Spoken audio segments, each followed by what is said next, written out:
Hello सांग मैंने भाविली शीत दिनटा सरिबा आगुरु जाउची बाड़ी गोटे कबी आनी से पकुड़ी टिके बनै खाईदेवी। शीत दिन सरिबा परे सी पुणी गोटे टेंशन कबीर टेस्ट भी खराब हो ता सांगरे ता रेट भी बढ़ी जीवो। बाप रे बाप एते टेंशन किए नब।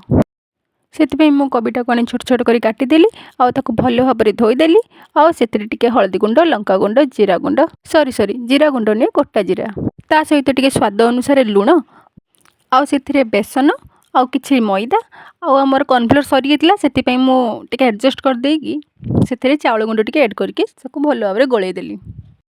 सब गुड़ाक गोले गाड़ी कि समय रखिदेली तापर कड़े गरम कली तेलटा भल भाव में गरम हो सारापर से मुई कबी गुड़ाक टिके कर सब पकईदेली।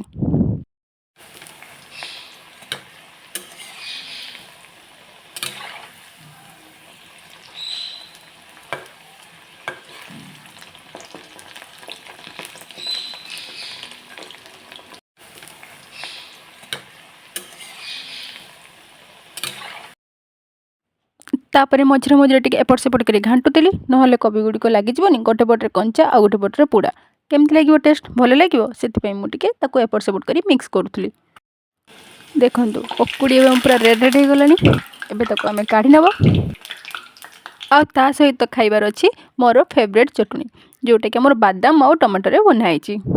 आउ ये चटनी जदि आम रेसिपी दरकार ताले मते कमेंट करी निहाती जणेबे मु नेक्स्ट वीडियो रे आपनको यार रेसिपीटा भी बतईदेवी।